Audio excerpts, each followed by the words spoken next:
ইন্না বাতশা রাব্বিকা লাশাদীদ, নিশ্চয় তোমার প্রতিপালকের পাকড়াও খুবই শক্ত। ইন্না বাতশা রাব্বিকা লাশাদীদ। আল্লাহ রাব্বুল আলামিন যখন ধরেন তখন শক্ত করে ধরেন, যেমন ধরেছেন কওমে আদ। এ কোন জাতের মুসলিম যে আজকে অন্যায় কাজ করতে করতে করতে করতে কোনোটা বাদ নাই।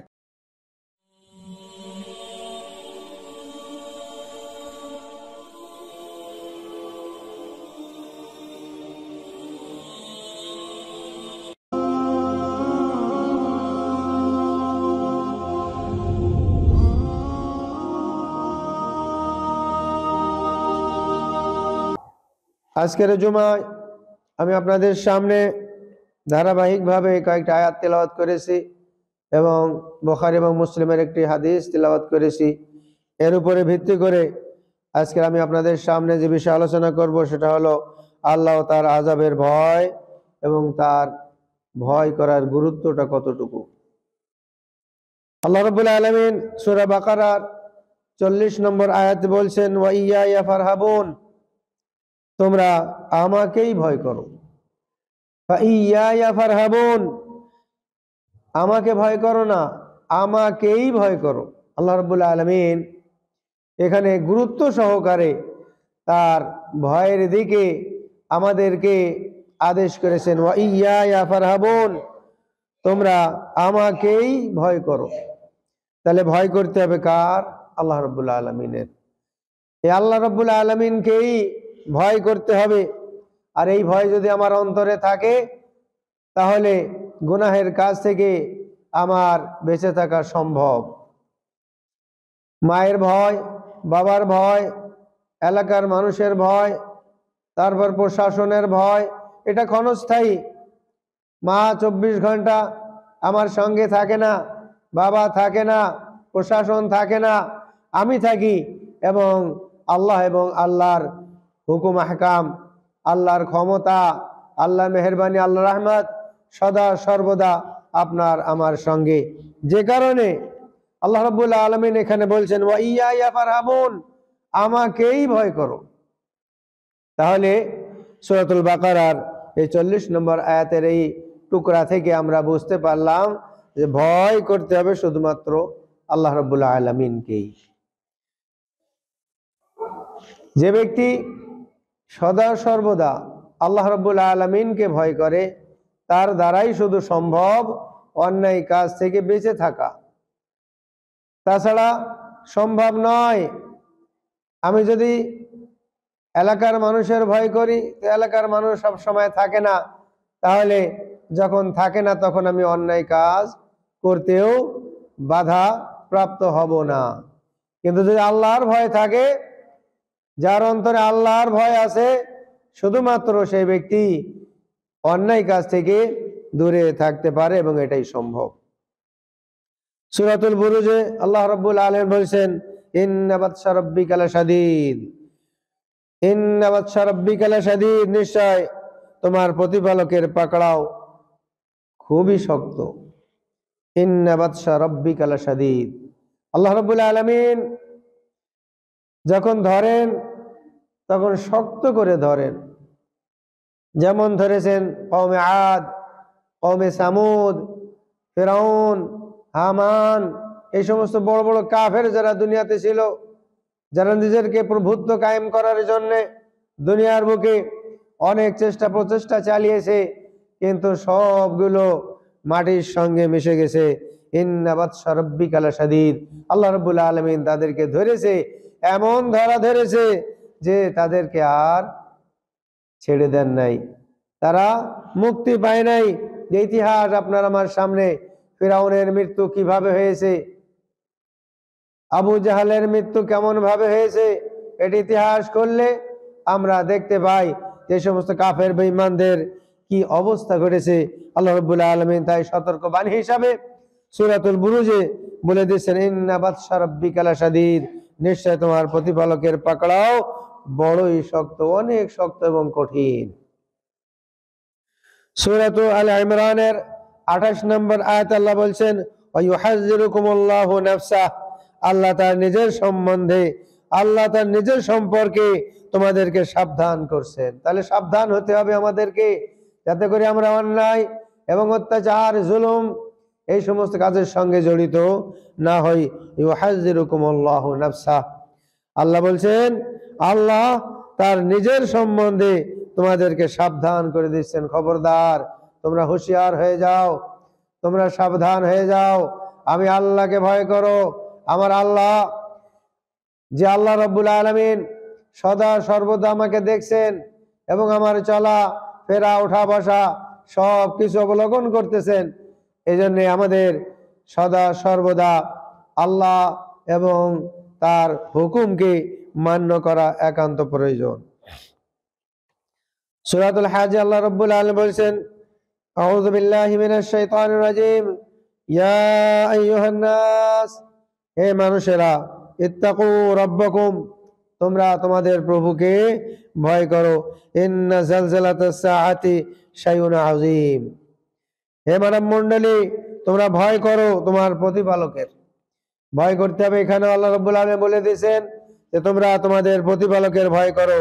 নিঃসন্দেহে কিয়ামতের প্রকম্পময় এক ভয়াবহ ভয়ানক অবস্থা, ভীতিকর অবস্থা হবে কিয়ামতের দিন, ভয়ানক ব্যাপার হবে কিয়ামতের দিন। ইয়াউমা তারাউনাহা তাযহালু কুল্লু মুরদিআতিন আম্মা আরদাআত, সেদিন তোমরা তা দেখবে। ইয়াউমা তারাউনাহা, কিয়ামতের সেই অবস্থা তোমরা অবলোকন করবে, তোমরা দেখতে পাবে। তাযহালু কুল্লু মুরদিআতিন আম্মা আরদাআত, সেদিন প্রত্যেক স্তন্য দানকারী মহিলা তার বাচ্চাকে ভুলে যাবে।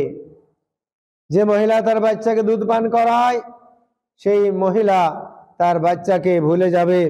কোথায় বাচ্চা, কোথায় মা, কোথায় মা আর কোথায় বাচ্চা, কেউ কাউরে কোনো খবর সেদিন থাকবে না। ওয়াতাযাউ কুল্লু যাতি হামলিন হামলাহা, এমন একটা পরিস্থিতি সেদিন হবে যে মহিলা গর্ভবতী, তার গর্ভপাত হয়ে যাবে। এমনিতেই ওই মহিলা কিছুই বুঝতে পারবে না, ভয়ে আতঙ্কে এমন একটা অবস্থা সেদিন বিরাজ করবে যে ওই মহিলার গর্ভপাত হয়ে যাবে, কিন্তু সে বুঝতে পারবে না। সেই দৃশ্যের কথা আল্লাহ রাব্বুল আলামিন সূরাতুল হজের এই আয়াতের ভিতরে বর্ণনা করতেছেন, ওয়াতাযাউ কুল্লু যাতি হামলিন হামলাহা ওয়া তারান নাসা সুকারা, মানুষকে তুমি দেখতে পাবে মাতাল অবস্থায়, মনে হচ্ছে যেন মাতাল হয়ে গেছে, মাতালের মতো তারা ঘুরে বেড়াবে। ওমা হুম বিসুকারা, কিন্তু আসলে তারা মাতাল না, তারা বিবেক হারা না, কিন্তু ভয়ে প্রকম্পিত হয়ে মনে হবে যে তারা দিশাহারা হয়ে গেছে। ওয়ালাকিন আযাব আল্লাহি শাদীদ, কিন্তু আল্লাহর আযাব বড় শক্ত। সে আযাবের ভয়াবহ অবস্থা দেখে মানুষ একেবারে পাগল পারা হয়ে যাবে, এমন একটা অবস্থা সেদিন হবে। আল্লাহ রাব্বুল আলামিন সূরাতুল হজের এই আয়াতের ভিতরে যে চিত্রটা তুলে ধরেছেন, সেটা আসলেই অনেক ভয়াবহ। কি একটা ভয়াবহ একটা অবস্থা। আল্লাহ রাব্বুল আলামিন আমাদেরকে আল্লাহর ভয় করার তৌফিক দান করুন, আমিন। আমাদের অন্তরে যেন সদা সর্বদা আল্লাহর ভয় থাকে, তাহলে আমি বেনামাজি থাকবো না, আমি রোজা থেকে দূরে থাকবো না, আমি মিথ্যা কথা বলবো না, আমি চগলখড়ি করার অভ্যাস বাদ দেব, আমি সুদ ঘুষ সঙ্গে জড়িত থাকবো না।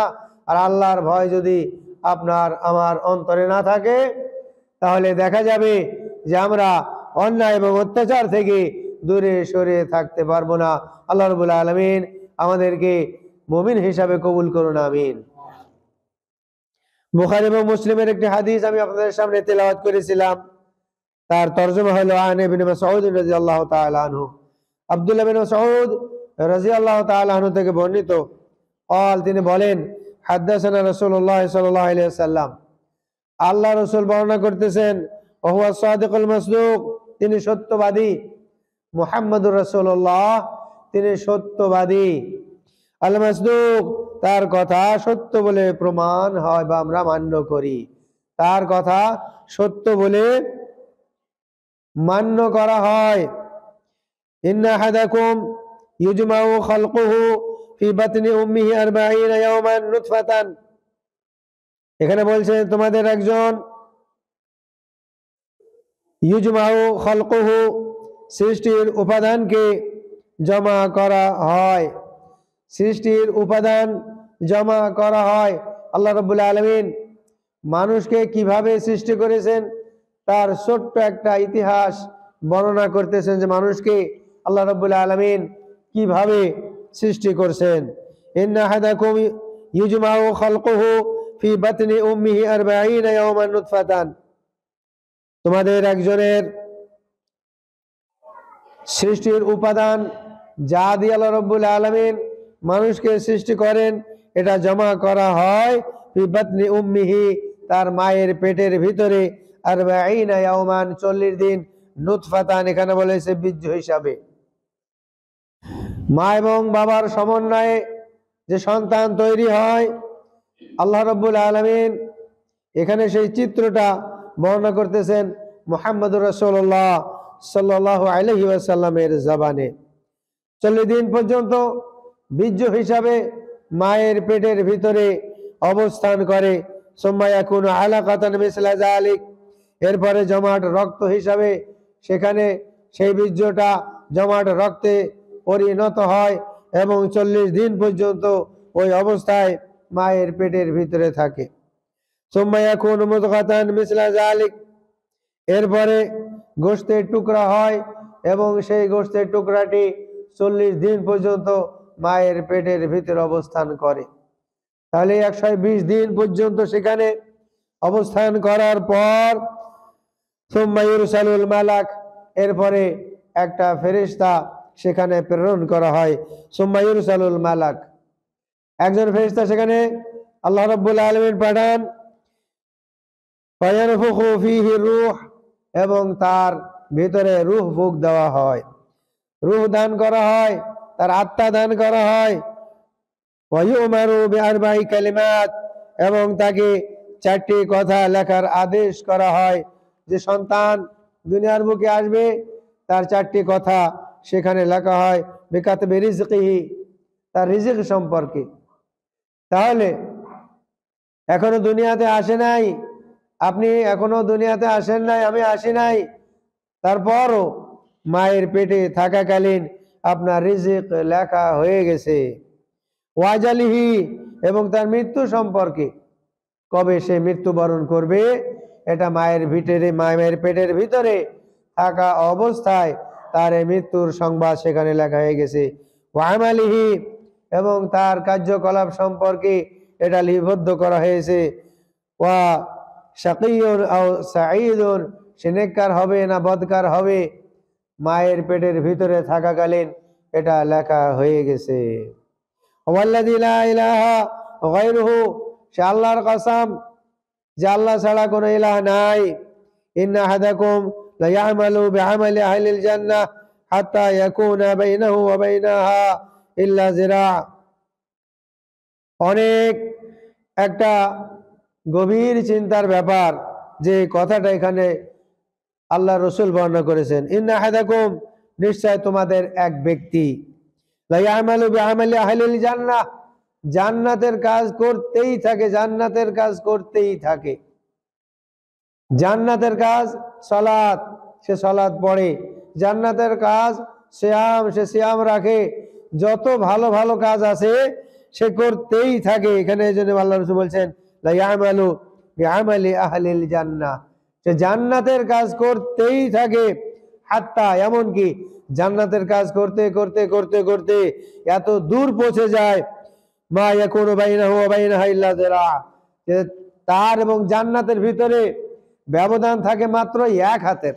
আল্লাহু আকবার, 1 হাত। যে লোকটা এখনই যদি মারা যায় তাহলে লোকটা জান্নাতে যাবে। কারণ কি? সে জান্নাতের কাজই করছে, জান্নাতে যাওয়ার কাজ। জান্নাতে যাওয়ার জন্য যে সমস্ত কাজের প্রয়োজন সেই সমস্ত কাজ করতে করতে জান্নাতের একেবারেই নিকটে লোকটা পৌঁছে গেছে। ব্যবধান আছে মাত্র 1 হাতের। ওয়ায়াসবিকু আলাইহিল কিতাব, কিন্তু ভাগ্যে সেই লেখন আগিয়ে চলে আসে। তার ভাগ্যে যেটা আছে ওটা এখন চাড়া দিয়ে ওঠে, ওটাই আগিয়ে যায়। এরপরে ভাই আমালু বিআমালি আহলিন নার, ওই ব্যক্তি এখন আস্তে আস্তে জাহান্নামের দিকে যায় এবং জাহান্নামের কাজগুলো আস্তে আস্তে সে করতে শুরু করে। ইন্না লিল্লাহ। অবস্থা দেখেন, মাত্র 1 হাত বাদ ছিল, যদি ওই সময় মারা যায় তাহলে সে জান্নাতি হওয়ায় আর কোনো তার চিন্তা থাকার কোনো কথা না। মাত্র 1 হাত, কিন্তু ওই একটা পরিস্থিতিতে ওই লোকটা এমন কাজ শুরু করে দিল, ওয়ায়ামালু বিআমালি আহলিন নার, জাহান্নামীরা যে কাজ করে সেই কাজ করতে শুরু করে দিল। এখন জাহান্নামে যাওয়া, নামাজ ছেড়ে দিছে, সিয়াম ছেড়ে দিছে, সুদ ঘুষ শুরু করে দিছে, হারাম পথে কাজ করা শুরু করে দিছে। ওয়ায়াদখুলুহা, এখন এই কারণেই ওই ব্যক্তি জাহান্নামে চলে গেল। আল্লাহু আকবার। কি অবস্থা দেখেন, কপাল কোন দিকে চলে গেল, তার তাকদীর কোন দিকে তাকে টেনে নিয়ে গেল। আল্লাহ রাব্বুল আলামিন আমাদেরকে এই পথ থেকে বেঁচে থাকার তৌফিক দান করুন, আমিন। এরপরে ওয়াইন্না আহাদাকুম লা ইয়ামালু বিআমালি আহলিন নার, তোমাদের একজন ব্যক্তি সে কি করে, জাহান্নামের কাজ করে। যত রকমের অন্যায় কাজ সেটা করতেই আছে, যত অন্যায় কাজ ওই লোক করতেই থাকে। হাত্তা মা ইয়াকুনু বাইনাহু ওয়া বাইনাহা ইল্লা যিরা, এমনকি জাহান্নাম এবং ওই ব্যক্তির মাঝখানে মাত্র 1 হাত। আল্লাহু আকবার, মাত্র 1 হাত। এখন যদি লোকটা মারা যায় তাহলে নিঃসন্দেহে জাহান্নামে চলে যাবে, এতে কোনো সন্দেহ নাই। কিন্তু হঠাৎ করে ফায়াসবিকু আলাইহিল কিতাব, তার সেই লেখনী, তার ভাগ্যের লেখনী মাথা চাড়া দিয়ে ওঠে। ফায়ামালু বিআমালি আহলিল জান্নাহ, ওই ব্যক্তি এখন তওবা করে জান্নাতীদের কাজ করতে শুরু করে দেয়। সুবহানাল্লাহ।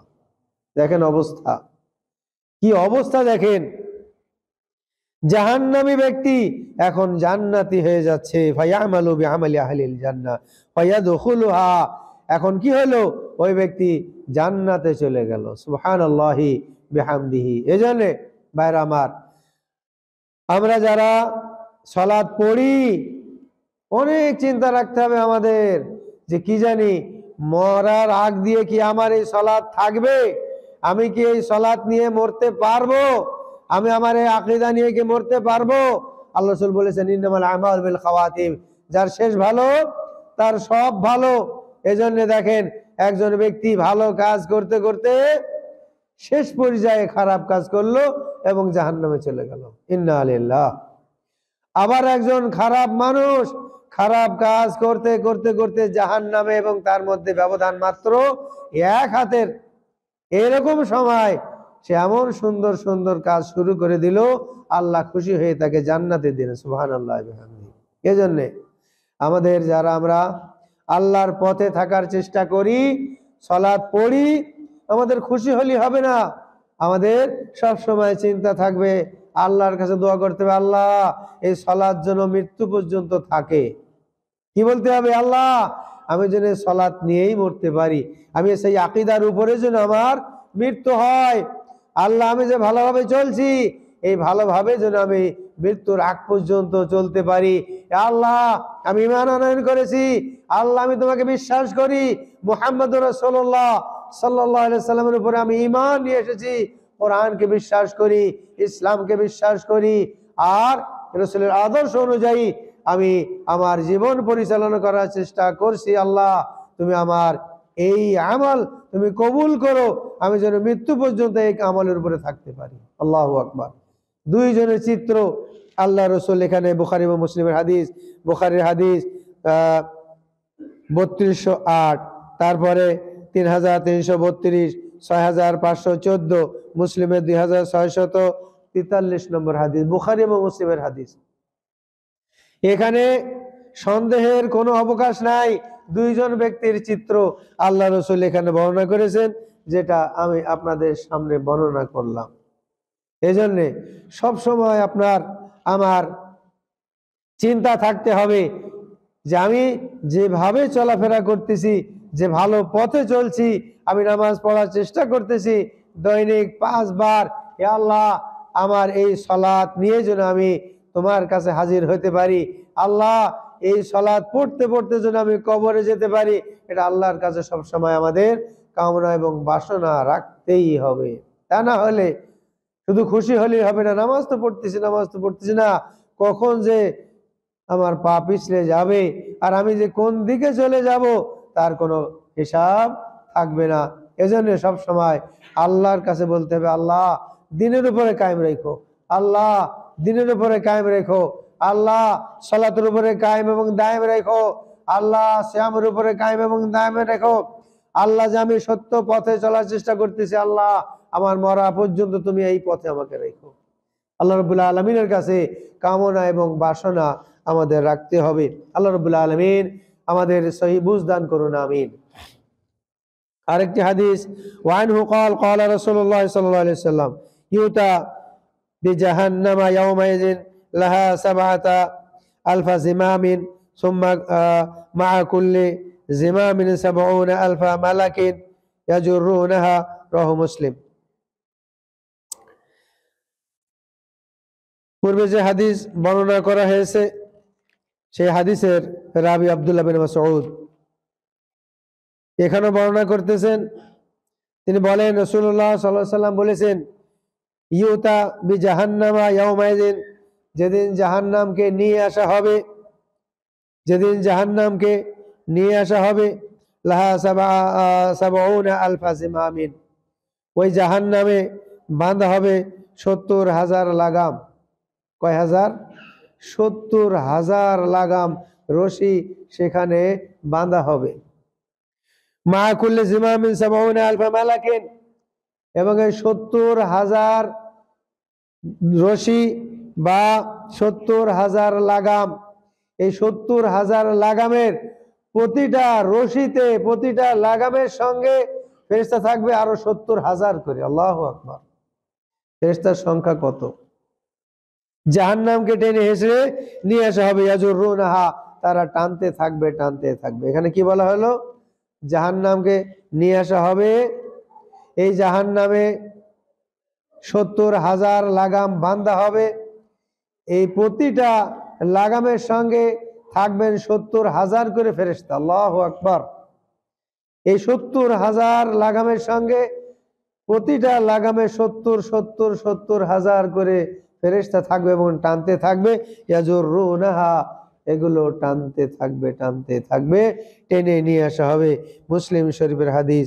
তাহলে বুঝেন যে ফেরেশতারা সেই জাহান্নামকে টেনে নিয়ে আসবে। এখানে দুইটা কথা, 70,000 লাগাম কত বড়, তাহলে জাহান্নামটাই বা কত বড়, আর প্রতিটা লাগামে 70,000 করে ফেরেশতা, তাহলে আল্লাহর ফেরেশতার সংখ্যাই বা কত, কত ফেরেশতার সংখ্যা। এই সংখ্যা আল্লাহ ছাড়া কেউ জানে না, আল্লাহ রসুলও জানতেন না যে ফেরেশতার সংখ্যা কত। জানেন কে? আল্লাহ। আল্লাহ রাব্বুল আলামিন শুধু জানেন যে ফেরেশতাদের সংখ্যা কত। আল্লাহ রাব্বুল আলামিন আমাদের কোরআন এবং হাদিসের যেগুলো সহি প্রমাণিত তার উপরে সঠিকভাবে ঈমান আনার তৌফিক দান করুন, আমিন। পরবর্তী হাদিস, আন সামরা ইবনে জুনদুব রাদিয়াল্লাহু তাআলা আনহু قال, সামরা বিন জুনদুব রাদিয়াল্লাহু তাআলা বর্ণিত, তিনি বলেন, মিনহুম মান তাখুযুহু নার ইলা কাবিহি, জাহান্নামীদের কিছু লোক এমন থাকবে যাদের আগুনগুলো তাদের গিরা পর্যন্ত থাকবে। অনেক জাহান্নামী যাদের এই জাহান্নামের আগুন থাকবে যে পায়ের গিরা পর্যন্ত, পায়ের গিরা পর্যন্ত আগুন থাকবে। বলেন দেখি ভাই, পায়ের গিরা পর্যন্ত যদি আগুনে জ্বলতে থাকে তাহলে লোকটা শান্তিতে থাকবে না অশান্তিতে? নিঃসন্দেহে অশান্তি, অশান্তি। একটু জায়গায় আগুন লাগলে, একটু সেক লাগলে, গরম পানি লাগলে কত কষ্ট হয়, আর পায়ের গিরা পর্যন্ত আগুনে জ্বলতেই থাকবে, তাহলে ওই ব্যক্তির অবস্থাটা কি হবে?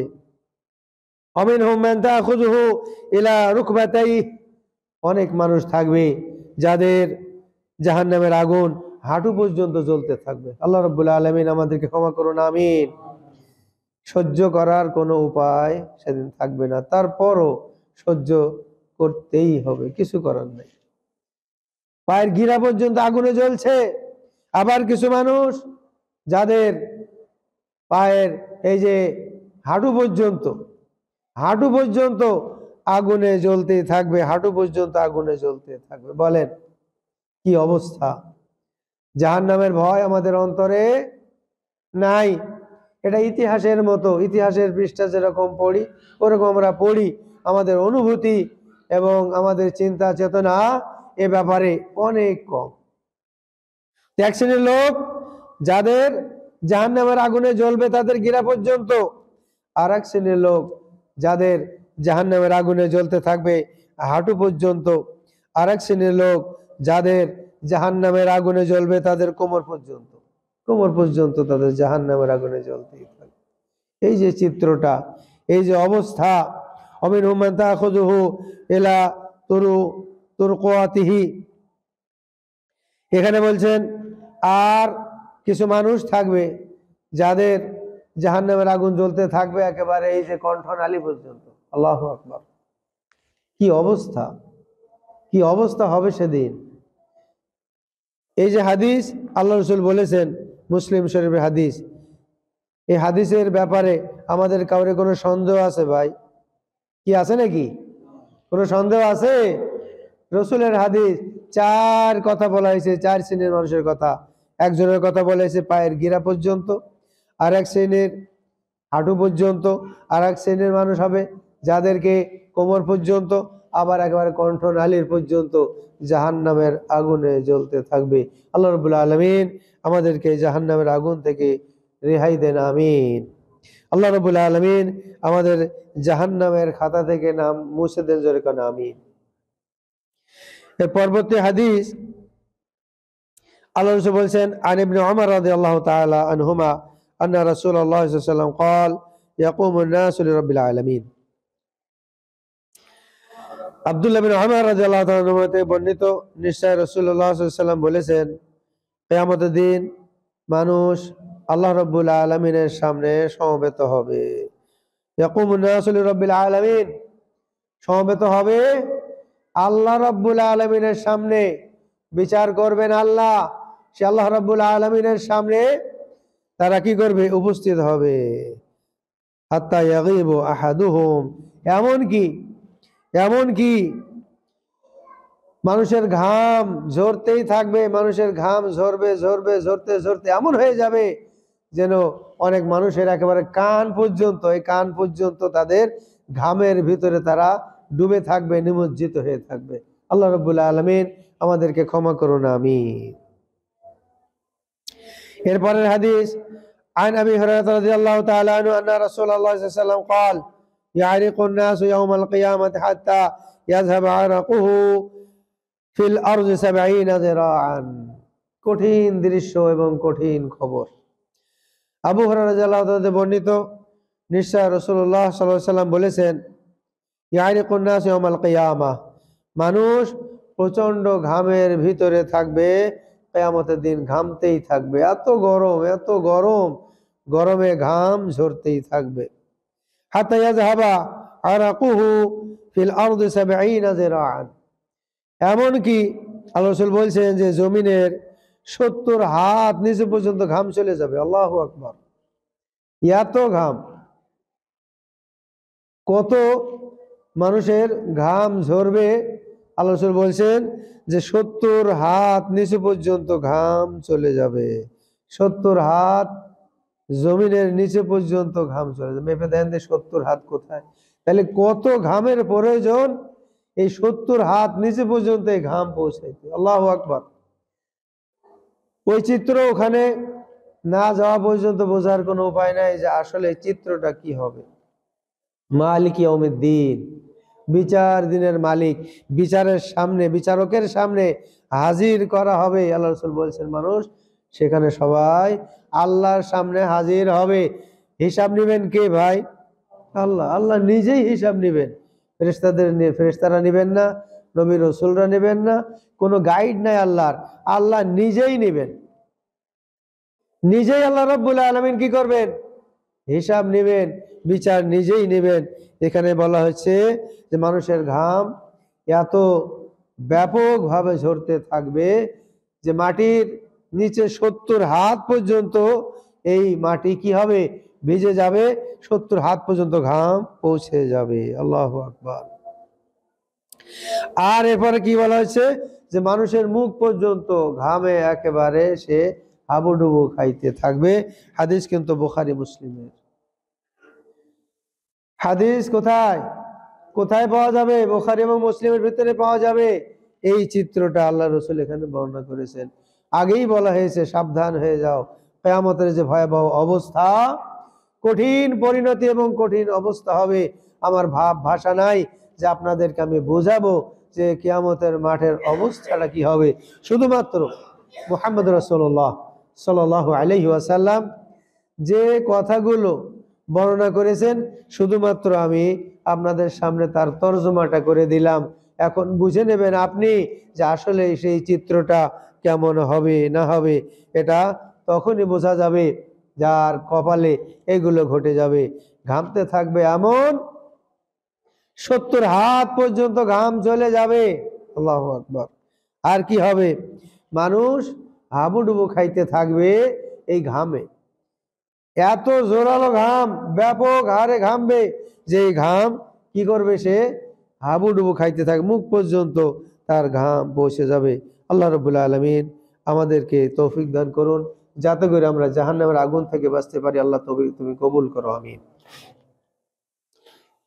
পরের হাদিস, ওয়ানহু ক্বাল কুন্না মা রাসূলিল্লাহ সাল্লাল্লাহু আলাইহি ওয়াসাল্লাম ইজ সামিআ ওয়াজবাতান। আরো একটা গুরুত্বপূর্ণ হাদিস। হযরত আবু হুরায়রা রাদিয়াল্লাহু তাআলা বর্ণিত, তিনি বলেন, একদিন আমরা আল্লাহ রসুলের কাছে বসা ছিলাম। ইজ সামিআ ওয়াজবাতান, আচানক হঠাৎ করে একটা আওয়াজ শুনলেন। আমরা আল্লাহ রসুলের কাছে বসেছিলাম, এমত অবস্থায় হঠাৎ করে একটা আওয়াজ তিনি শুনলেন। فقال هل تدرون ما هذا؟ قلنا الله ورسوله أعلم। আল্লাহ রাসূল বলছেন, তোমরা কি জানো?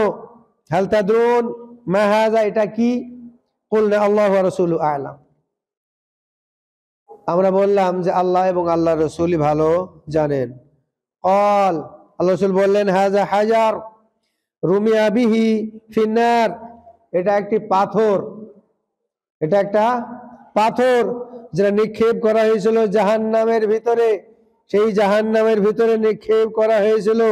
আর আজকের এই 70 বছর পরে, 70 বছর পরে সেই পাহাড়ে, সেই পাথরটি জাহান্নামের একেবারেই নিচে পড়েছে, আর পড়ার আওয়াজ এখন শোনা গেল। আল্লাহু আকবার বলেন।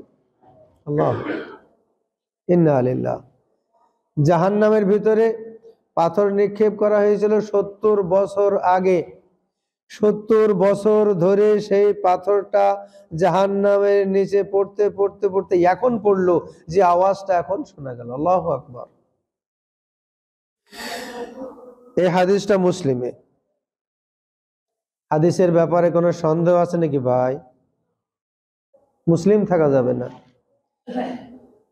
হযরত আবু হুরায়রা বলছেন যে আমরা বসা ছিলাম, এমন অবস্থায় বিকট আওয়াজ, বিশাল একটা আওয়াজ।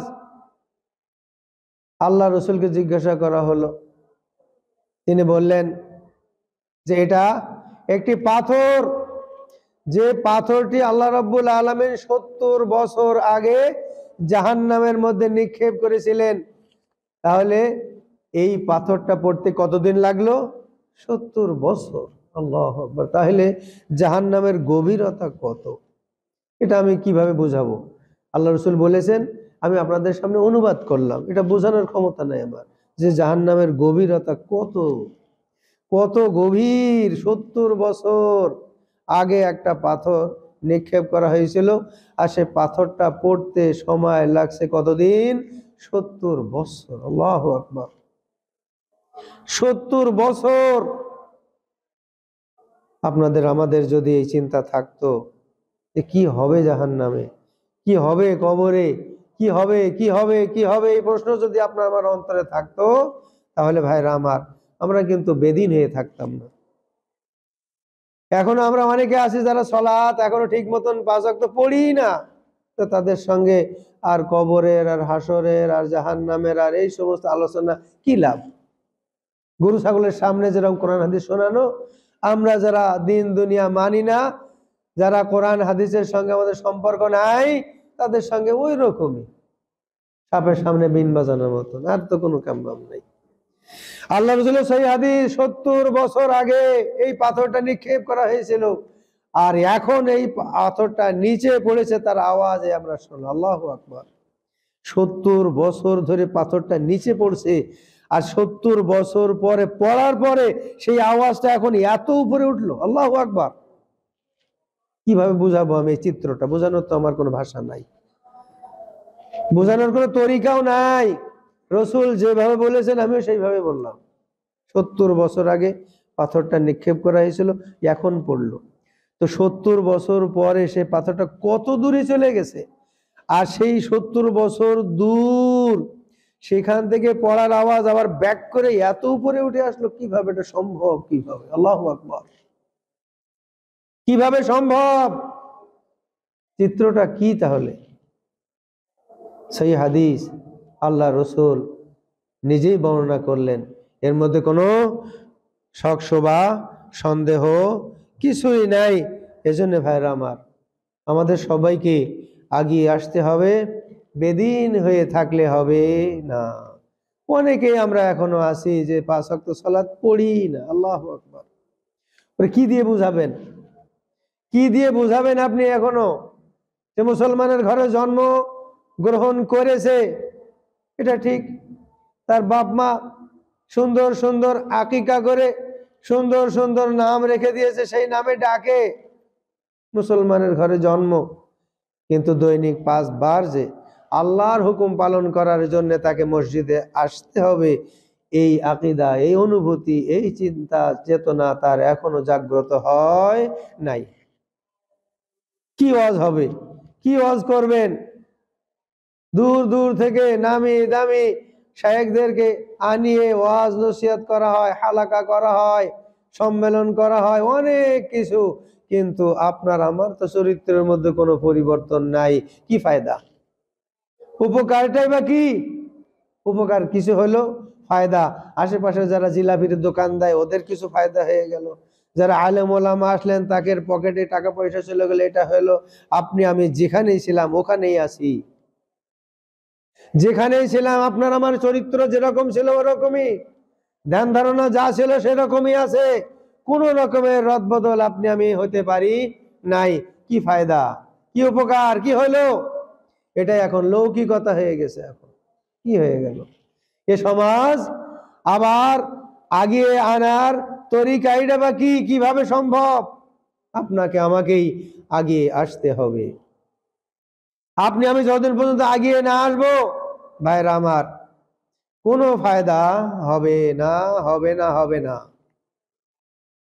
আপনাকেই পড়তে হবে, আপনাকেই শিখতে হবে, আপনাকেই জানতে হবে, আপনাকেই ওয়াজ করতে হবে। আপনাকে যেদিন আপনি আমি নিজেরা নিজেদেরকে ওয়াজ করতে শিখবো, যেদিন নিজের চরিত্রের পরিবর্তনের জন্য বক্তা নিজেই সাজবো, সেদিন আপনার আমার মধ্যে পরিবর্তন আসবে ইনশাআল্লাহ। তাছাড়া সম্ভব না, আমার দিয়ে সম্ভব না, ইল্লা মাশাআল্লাহ। আল্লাহ রসুলের দিয়ে আবু জেহেল পরিবর্তন হয় নাই, আবুল লাহাব পরিবর্তন হয় নাই, রসুলের বাক্য দিয়ে, রসুলের ওয়াজ নসিহত দিয়ে। তাজা কোরআন জিব্রাইল নিয়ে আসছেন মুহাম্মদুর রাসূলুল্লাহ সাল্লাল্লাহু আলাইহি সাল্লামের কাছে, আর মুহাম্মদুর রাসূলুল্লাহ সাল্লাল্লাহু আলাইহি সাল্লাম শুনাইছেন আবু জেহেলকে, আবু লাহাবকে, অথবা সাইবাই সমস্ত বড় বড় কাফেরদেরকে তাজা কোরআন।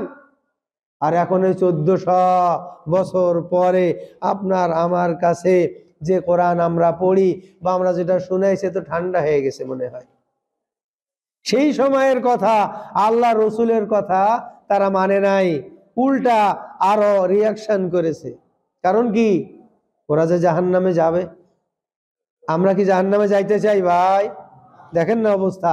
70,000 বছর পূর্বে একটা পাথর নিক্ষেপ করা হয়েছে জাহান্নামে, আর 70 বছর পরে আজকের সেই জাহান্নামে পড়া পাথরের আওয়াজটা এখন শুনলাম। আল্লাহু আকবার।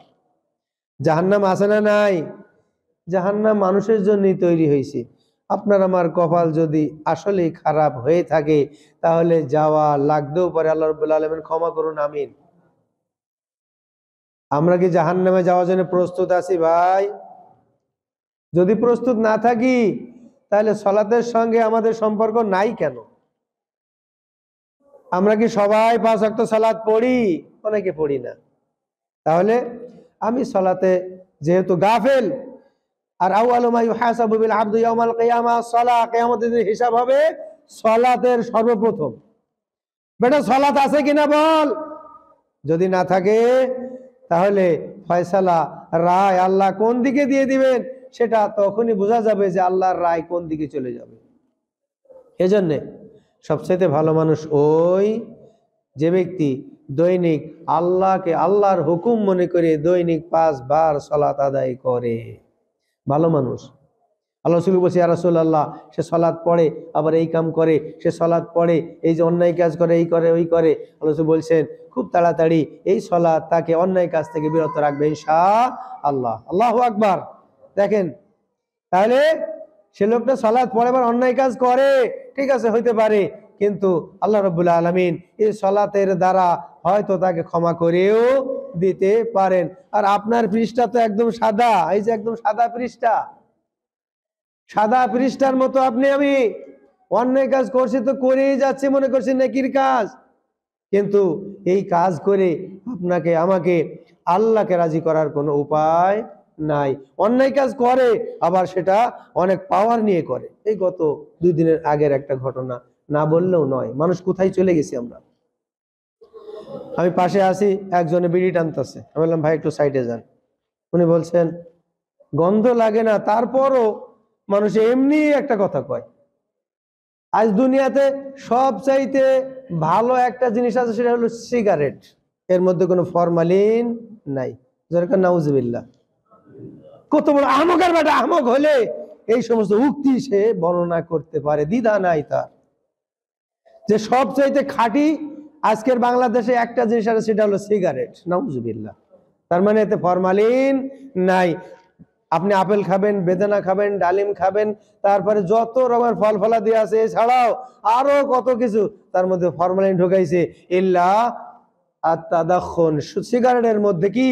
সিগারেটের মধ্যে কেবল ফরমালিন নাই। নাউজুবিল্লাহ। দেখেন অবস্থা, দেখেন আমরা কোথায় চলে গেছি। ইয়ে মুসলমান হ্যাঁ যিনি দেখে শর্মায় ইহুদ, এই সেই মুসলমান যাদেরকে দেখে শর্মায় ইহুদিরা পর্যন্ত শরম পায় যে কোন জাতের মুসলিম, যে আজকে অন্যায় কাজ করতে করতে করতে করতে কোনোটা বাদ নাই। তো ভাইরা আমার, ওয়াজ নসিহত করে আপনার নীতি নৈতিকতার পরিবর্তন হবে এটা আশা করা যায় না যতক্ষণ পর্যন্ত আপনি আমি না বলবো ইহদিনাস সিরাতাল মুস্তাকিম, ইহদিনাস সিরাতাল মুস্তাকিম, ইহদিনাস সিরাতাল মুস্তাকিম। আমরা হেদায়েত চাইবো কার কাছে? তো মসজিদে আমার আসার কোনো সময় নাই, হেদায়েত চাওয়ারই তো সময় নাই। হেদায়েত দেবে কিভাবে? আমি তো চাই না প্রতি ওয়াক্তে আপনাকে আমাকে বলতে হবে ইহদিনাস সিরাতাল মুস্তাকিম, আল্লাহ ইহদিনাস সিরাতাল মুস্তাকিম, আল্লাহ সরল সঠিক পথ দাও, সরল সঠিক পথ দাও। কিন্তু চাওয়ার জন্য তো মসজিদে আসার টাইম নাই। আমি তো আসি না, সরল সঠিক পথ পাবো কিভাবে? কি সম্ভব ভাই? না। যেখানে আলো জ্বলছে সেখানে আপনি আমি নাই, তাহলে আলো থেকে আমি উপকৃত হব কিভাবে? আমি তো অন্ধকারের মধ্যে হাবুডুবু খাচ্ছি। এজন্য ভাইরা আমার, আমাদের মসজিদে আসতে হবে, মসজিদের দিকে আসতে হবে, কোরআন এবং হাদিসের আলোচনা শুনতে হবে। তাহলে দেখা যাবে আপনার আমার নীতি নৈতিকতার কিছুটা পরিবর্তন হলেও হয়তো হইতে পারে, যদি আল্লাহ কবুল করেন। আস্তাগফিরুল্লাহ লি ওয়া লাকুম ওয়া লিসাইরিল মুসলিমিন, ইন্নাহু হুয়াল গফুরুর রহিম।